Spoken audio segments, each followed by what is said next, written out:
ఒక ఎక్స్పెరిమెంటల్ మూవీతో ఆడియన్స్ ముందు రావడం అనేది మీ నుంచి ఇలాంటి సినిమాలు కూడా వస్తాయి వీటిని కూడా ఎంకరేజ్ చేస్తామని ఒక హోప్ ఇచ్చారు ఆడియన్స్ మీ నుంచి. సో ఎట్లా ఉందండి నాకు ఎప్పుడు మన ఆడియన్స్ మీద అయితే నమ్మకం. ఇప్పుడు డిఫరెంట్గా చేసిన విషయం ఉందంటే మాత్రం ఆదరిస్తారు 100%. అదైతే ప్రూవ్డ్. నేను చాలా చేశాను, నాకు అలవాటే కంటెంట్ డ్రివెన్ ఫిల్మ్స్. సో ఆ ఎక్స్పీరియన్స్తోనే వాళ్ళు ఇచ్చే నమ్మకంతోనే అండ్ మీరు మీడియా మిత్రులందరూ కూడా నేను ఎప్పుడు కొత్తగా ప్రయోగించినా కూడా నాకు చాలా మంచి రివ్యూస్ ఇచ్చి అప్రిషియేట్ చేశారు. సో ఆ నమ్మకంతోనే నిజంగానే ఇంత టైం పట్టే ఒక పెద్ద కథ చేయాల్సి వచ్చింది. లేకపోతే నిజంగానే అక్షయ్ గారు ఉన్నట్టు 2 నెలలకు ఒక ఎంటర్టైన్మెంట్ చెప్పిన ఈజీగా నేను సంవత్సరంలో ఒక 6 సినిమాలు ఈజీగా చేసేయగలుగుతాను. అసలు ఆ ఇంటెన్షన్ లేదు. కొత్త ఇద్దామని మీరు నాకు ఇచ్చింది వాటి నుంచే నాకు స్పేస్ ఇచ్చారు ఇక్కడ. దానికే నేను స్టిక్ ఆన్ అయ్యి అలా కొత్త కథలు కొత్త వాళ్ళతో డిఫరెంట్ కథలు చేద్దామని దీంట్లో 6 పాత్రలతో అవకాశం ఇచ్చా. సో వాళ్ళకి ట్రిగర్ అవ్వచ్చు. ఇప్పుడు దాకా నా ఏజ్ ప్రకారమే రాసేవారు అందరూ ఎవరు నాకు ఇచ్చినా. ఇప్పుడు ఏజ్డ్ క్యారెక్టర్స్ అవన్నీ కూడా చేశాను కాబట్టి ముసలి పాత్రలు కూడా ఇవ్వచ్చు నాకు.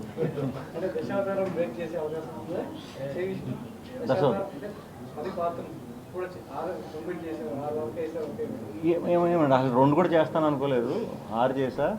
మరి దశ లేకపోతే ఇదో మరి ఎవరన్నా షార్ప్ కథ కూడా ఎవరన్నా వచ్చి నన్ను నమ్మితే మరి చేస్తాను. బట్ వన్ థింగ్ మీరు ఇంటర్వ్యూలో చెప్పినప్పుడు కమలాసన్ అక్కర్లేదు నేను ఉన్నానని. కమలాసన్ అక్కర్లేదు నేను that was it is a recorded version. That was what you exactly తమ్నేలా statement.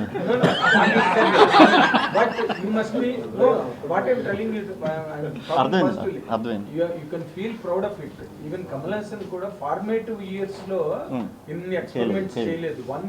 Once he became a super star then he experimented on himself. But kudos to you. Thank you. Because characters cheyadam, which character has really posed more challenge to you? Challenge అది singer తప్ప అన్నీ కొంచెం challenge అండి. ఒక్కో character ఒక్కో problem. అంటే అవన్నీ బయటికి చూపించకుండా చేయాలి. సో అదే కష్టం. అండ్ ఆ కూర్చుని మేకప్ వేసుకున్నంతసేపు అది కొంచెం కష్టమే. తర్వాత ఏదైతే కొత్త క్యారెక్టర్ అంటున్నారో అది అసలు నాకు స్ట్రైట్గా చూడటం కూడా నాకు ఎప్పుడు అంత ఇది లేదు అలవాటు. అలాంటిది నాకు నేను వేసుకుని మళ్ళీ చూసుకోవటం అవన్నీ చాలా వింతగా అంటే నేను ఒక ట్రిప్లోకి వెళ్ళిపోయా ఆ సినిమా చేస్తున్నప్పుడు. నేను మన లోకంలో ఉండి మన వాళ్ళతో తిరిగితే అలాంటివి చేయలేమని నాకు తెలుసు. సో మ్యాక్సిమం ఆ జోన్లోనే సింగిల్గా ఉండేవాడిని. ఎందుకంటే అంత ఫోకస్ చేయకపోతే ఆ స్క్రిప్ట్కి న్యాయం చేసిన అవును. దట్టు హసిత్ స్క్రిప్ట్ అది. సో మా పిల్లడు వదలకూడదు, ఎంత పెట్టాలో అంత పెట్టేయాలి. సో అది వర్క్ అయింది. సో అది ఈజీ అందరికీ కూడా బాగా కనెక్ట్ అవుతుంది. బట్ ఇది యాక్చువల్గా ఇలాంటి క్యారెక్టర్స్ ఇంత హెవీ వర్క్ బిహైండ్ ఉన్నది once it is a success it becomes a mania. It happen with Kamal Haasan. ఇప్పుడు నెక్స్ట్ ఫిల్మ్స్ చేసేటప్పుడు how does it really show or throw that impact on the next films that you undertake? అంటే అన్ని heavy roles చేయాలని. Next మేమే ఒక simple entertainer చేస్తామండి. Simple entertainer నిజంగా మీరు అన్నట్టు కమలాసన్ గారిని ఆ విషయంలో ఇన్స్పిరేషన్గా తీసుకోవాలి. ఆయన అలవాటు చేశారు కాబట్టే అన్ని రకాలు చేశారు. ఆయన ఎప్పుడు ఒక హెవీ ఈ కాస్ట్యూమ్ ఈ ఫిల్మ్స్ చేసినప్పుడు ఇమీడియట్ ఒక పంచతంత్రం అనో లేకపోతే తెనాలి అనో అలా ఒక ఇది చేసినప్పుడు ఫ్యామిలీ ఆడియన్స్కి మళ్ళీ నార్మల్ సినిమా చేసేవారు. సో ఆ చేంజ్ నాకు చాలా ఇష్టం. సో అలాగే ప్లాన్ చేసుకుని ఉన్నానండి.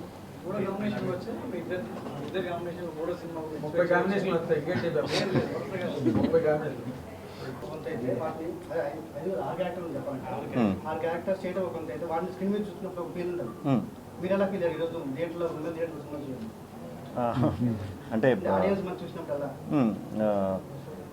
బేసిక్గా నన్ను నేను చూసుకున్నట్టు లేదు నిజంగా సినిమాలో కూడా.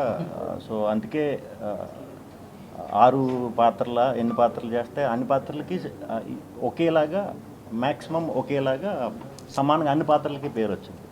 నేను డెఫినెట్గా 1 స్టాండర్డ్ అవుతుంది లేదా 2 లేదా హసిత్ గడ మీద నమ్మకంతో 3 అనుకున్నాను. కానీ అన్ని క్యారెక్టర్లకి కూడా సమానంగా పేరు వస్తుంది నేను కానీ 5 పాత్రల కంటే 6వ పాత్రకి మంచి అప్లాజ్ ఆ, వస్తుంది. అది మీకు ముందు చెప్పలేదు కాబట్టి చాలా బాగా సర్ప్రైజ్.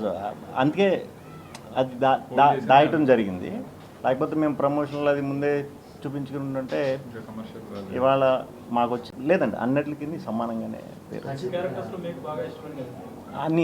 అన్నీ ఇష్టం, అన్నీ ఇష్టమే. కాకపోతే సింగ్ అది సింపుల్ క్యారెక్టర్ కాబట్టి నాకు అలా సింపుల్గా చేయడం అసలు ఇష్టం ఉండదు కాబట్టి అదొకటే పెద్ద కాదు. విశ్వనాథ్ గారు దీని గురించి అని చెప్పి హసిద్ ఉంచుతానని అన్నాడు, నేనే తగ్గిమన్నా.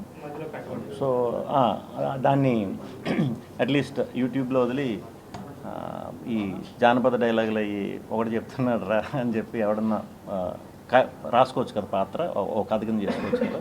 సో దానికి వదులుతామండి.